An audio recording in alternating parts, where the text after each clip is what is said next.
Hello everyone, Gregan here with Stumpy. Hello team. A little special guest here at my flat. Hi. So I thought I'd get Stumpy in for this one. We're going to be going through the NA transfers, if there's been any at all, who they've been, and maybe some of the other rumours that happened. And then we'll go through and also make a prediction on where we think everyone is going to be in the winter split. Someone in my comments called me out for calling it the season. Oh. And I should be calling it But the you split. feel silly. Yeah, I always feel silly. As we go down into this is the rankings. To be honest, we're covering up the teams that don't really matter a huge amount in terms of points. Toxic. But we'll get to them at some point during it. A lot of these bottom teams have just got like 3 here or there. Yeah. But compared to Europe, where we saw there was only one team who made every top 8, there's a lot more teams in North America that do it. There's a lot more of a distinction between the top 5 to 8 than there is with the rest of the pack. I think once you get to Optic Gaming, it starts to change and you think of the rest. So we'll be going through that and be interesting to see how we rank the top sort of 9 here and the rest of them. I'm going to be honest, we haven't really ranked them too much because we don't really know and they don't really know. They're just all on their development journey that they're trying to make into those top 8s. And one of these rosters, bear in mind, literally has 1 player currently confirmed. Yeah. So it's like, how do we rate that? How do we? Yeah, we don't know. But Genji, Mobile 1, nice and simple one here. Looked amazing. The only concern I have with this team is that Jack and Nolly are moving to America, and that could have complications. And also a little bit of post-winner fallout could be the case. I don't think this team's the kind of team that's susceptible to that, but you never know. Chronic might be, and one of your players does it, and then boom, the whole team's out of whack. Well, it's also like, yeah, if you get that complacency, like literally we've seen with BDS after winning, and a couple of the others, and especially like G2 as well. I think Gen G are the ones that are least likely to do that, like you say, because of Jack and his grind. He's wanted to get here for a long time, as has Nolly, and so it's like, okay, now we've done that, and we need to continue going. And then they were saying though in his interview, this is step 1, of the world's journey. This isn't like, and now we've done it and we've made it. I think it's a lot on Illusion here to give them that break, give them the rest, like, oh my god, you guys smashed it throughout this split, but now we need to then get back into it. But number 1, I think, is pretty much locked. FaZe Clan, or 4th Clan as they got known for. There was a little bit of rumblings around Sypical potentially changing. I saw it on things like Discord and through the grapevine, but in the end they have stuck with Sypical, so that will be the continued roster. They were ranked 2 before. I've put them at rank 3 just because I think they won't do quite as well, but we still think they're going to be up there because it's just too good a team. But that's typical. I feel like for this team to actually like win everything, because they've been so semi-finals like for so long, I think Typical just needs to go. I think First Killer is unbelievable. I think Mist is fantastic with him, but a different mechanical third instead of Sip, who is very inconsistent. I think that's going to be their difference maker to actually getting to those finals and winning a lot more often. I hard disagree. I think this team is more than capable. I think it's so much on just the team dynamic because, we saw them look unbelievable in Regional 1, so it should be interesting. But version 1 was the main talk of the off-season. We had minus com plus com. Big pickup for them. Yeah, so they've managed to get an amazing demo player in com. No, but there was meant But they did lose an amazing demo player in com, unfortunately. So Rise was supposedly going to be into version 1. We don't know the behind-the-scenes workings, how much of it was actually realistically going to be happening. But I think from version 1's point of view, they were convinced Rise was coming over right down to the last moment. So they committed to getting rid of com. But it's kind of like that chain. You have to make sure you have the sale not happen until you bought the player. So everyone's waiting for the top of the chain breaks, and so everyone just goes back to default, which was com back to version 1. Com was supposedly going to be going to Optic, but has stuck here at version 1. But you've put them now as 6th, and I think we were talking yesterday about this, because potentially now, I think it's going to go one of 2 ways, and I think it'll go the other way. I think Com now, he's using this as his CV. And he's been like, right, now I need to go absolutely sicko mode and try and be as incredible as I can, and therefore version 1 could be better.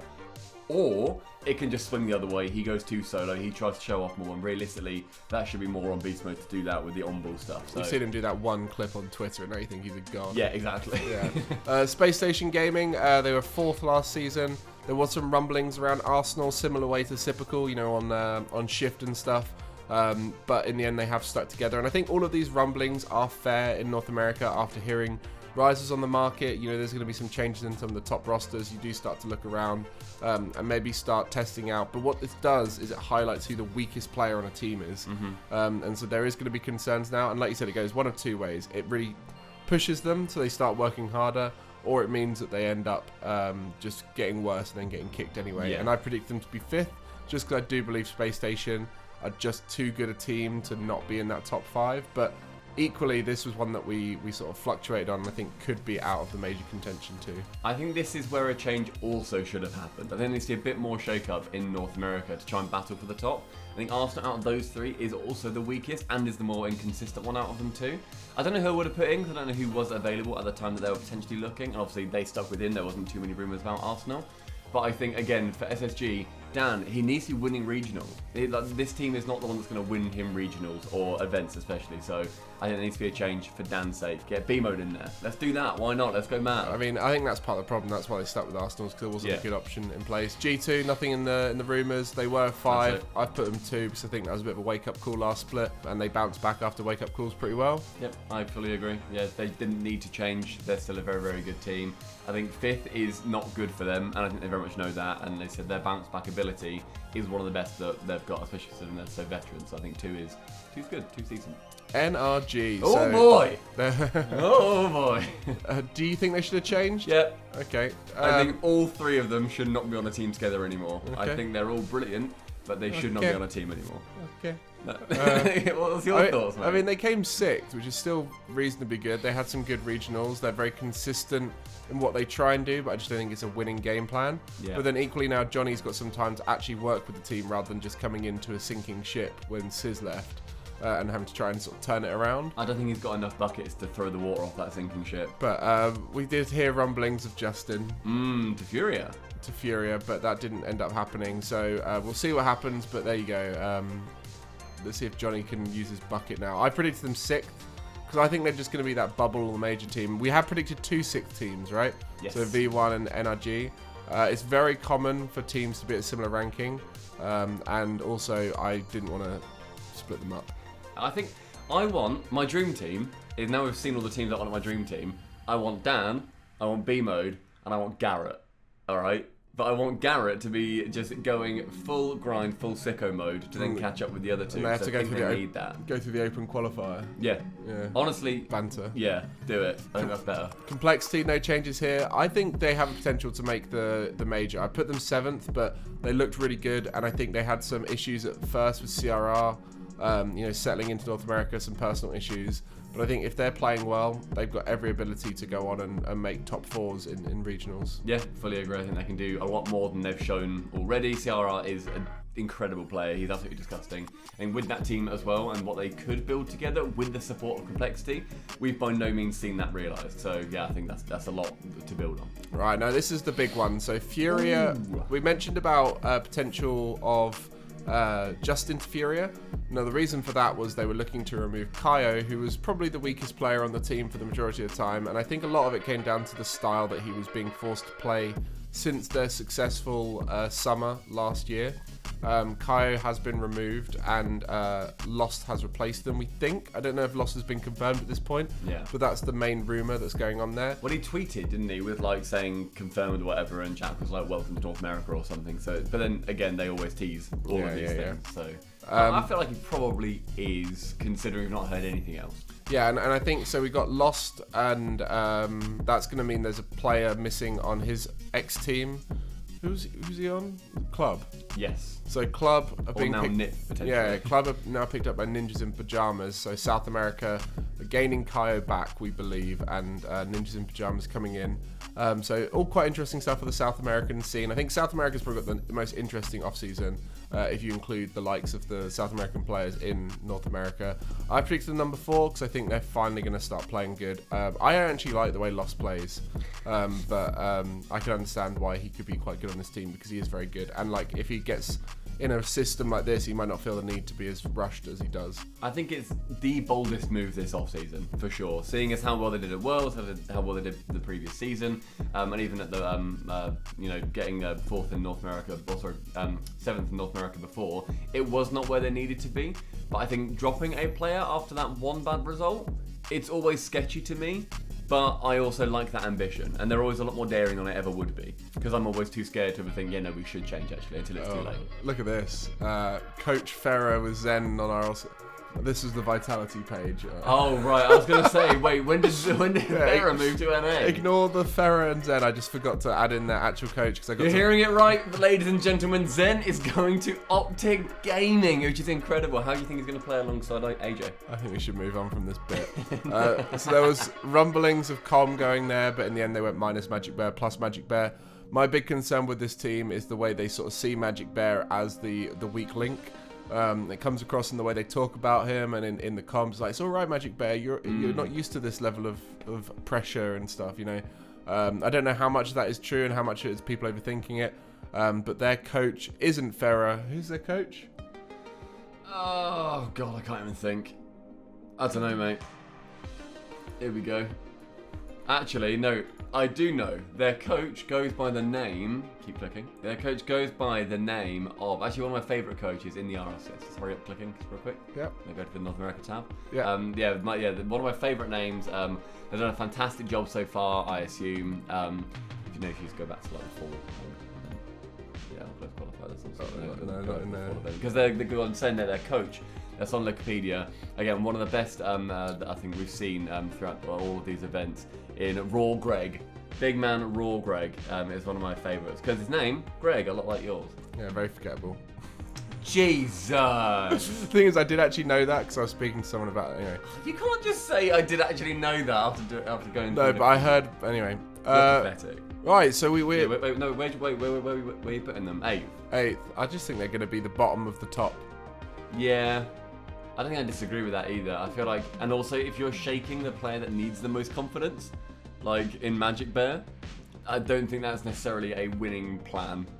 We've also messed up the maths, I've just noticed, because we've got 2 6ths, a 7th and an 8th, whereas it should be a 6th, an 8th and a 9th. Okay. Well, everyone just move it one down in your heads. Yeah, so Shotfire Rebellion are now 10th, Optic, right, anyway, the math. People aren't keeping track. No, exactly. Shotfire Rebellion, so... This is where it just sort of becomes a team might get top 8, yeah, and that would be brilliant for them, but then we'll not really hear of them again. Yeah, I mean, with some of these teams, when we were going through making this PowerPoint yesterday, I said to Stumpy, "Oh, name the 3 players in this team." I rarely see them. That's the thing. Like, I rarely see them go into those top 8. So it'd be good if they do break into them, because there's a lot more disruption that needs to be done in North America. But it just quite rarely happens. You don't get those upsets particularly often. And that's because you do top 8 normally only. So you do the Saturday and Sunday of North American events. So you don't see a lot of these teams. I'll do like a day 1 or something as well. But that's normally we focus on your NRGs, your G2s, etc. It's like seeing what their journey is to get through. Yeah. So Memory Path 2-piece.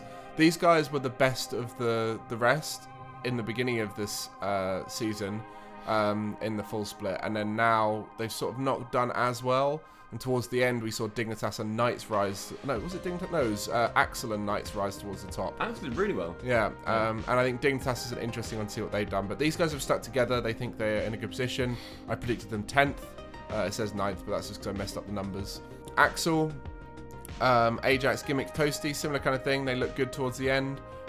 So predicted them 11th. We're just going to zoom through these a little bit. I think they're the one that I think can break in again. They did it last time, and I think that is a solid enough team that you can see them getting a top 8. And if they really push, if they can get to like a semis once, that's a fantastic result. Yeah. I think Dignitas might have... Hang on, let's just... No. You're going to say go to like top 8 or something? No. They're just consistently just on the edge. But they have Evo now. Yeah, so Dignitas were consistently on the edge of top 8. Andy, Drees, and Delta. Now they've got Evo in place of Delta. Everyone's talking about Evo that when he had his bad run with Exet, and they're like, oh yeah, it's just not the right team for him, because you look at Chronic, he was at a similar level of excitement, and he's managed to win a major. So a lot of people comparing Evo's underperformance to something like Chronic, and it just needs the right team.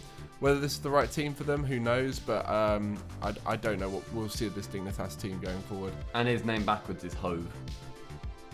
Knights came 12th last split. I got a chance to help these guys out, and they swapped out Zombie for Zanil.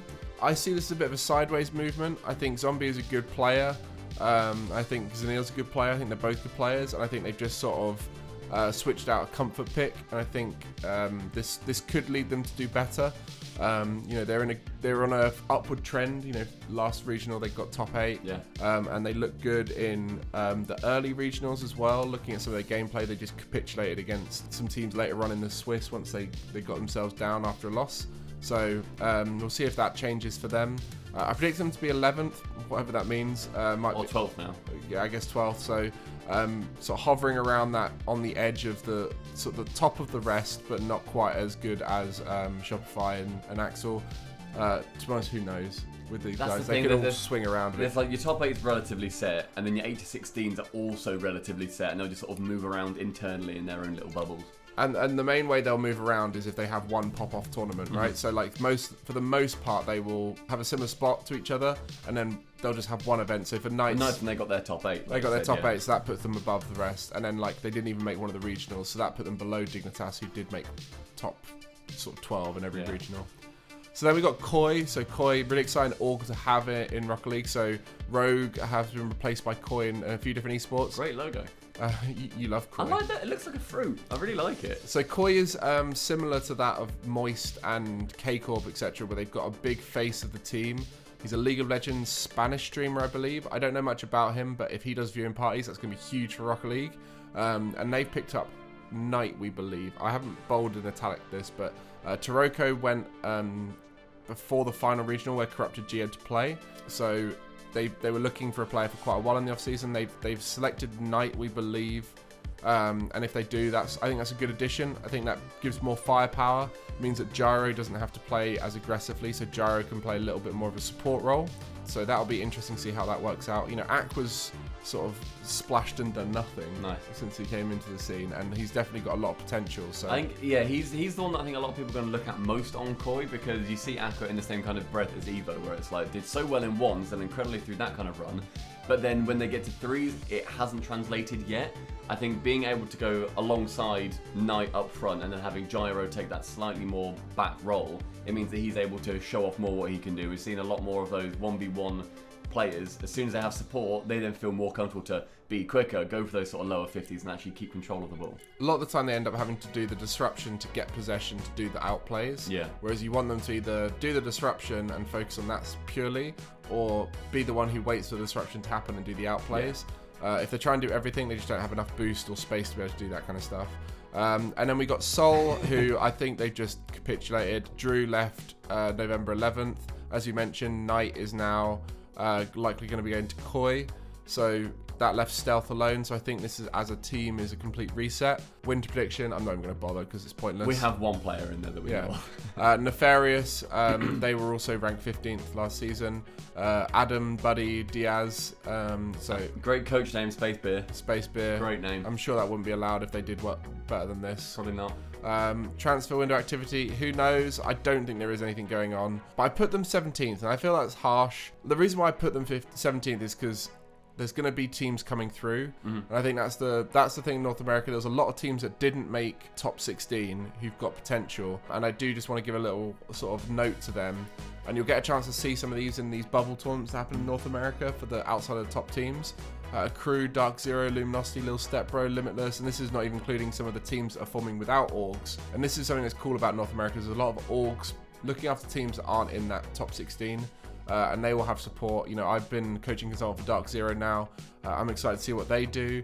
But all of these teams are developing, and who knows where they'll end up based off of their off-season. But they're going to be way more driven than, and I'm not speaking for Nefarious, but like your team's around the 15, 16, 17. Like Sol, obviously, you can see by the way they've acted that they weren't wanting to stick. But well, we looked at Drew's Twitter, and he was saying, okay, I'm going to basically retire. And then like a few weeks later, he was like, not retiring, go for the biggest grind of my life, and now I'm going to try and do whatever I can. So it's like trying to figure out what those teams are doing.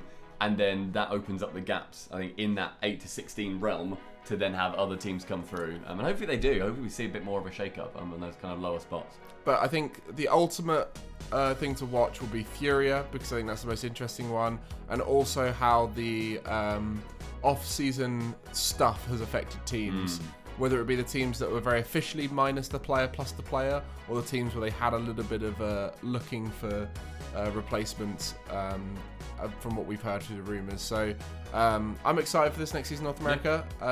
Let me know in the comments what you think about my predictions here, what you think about any of the transfers that happened, who's your team that you think is going to make an unexpected rise to the top, whether it be one of the rest or whether it be from that top 9, which of them you think is going to break the top mold and take down teams like Gen G more often. And if you want me to do a video like this for the rest of the world, so South America, OC, etc., I will do. I'll save it for a little bit close to the time, because at the moment I think it's there's probably still so many rosters that aren't locked officially. But there's loads of roster rumors about South America in particular, and OC as well. I want to see what happens with KCP. Yes, yeah, there was a lot going on, especially like when you've seen a couple of signings going on. I think, was it Fiber recently got signed to Power? Did he go to or something?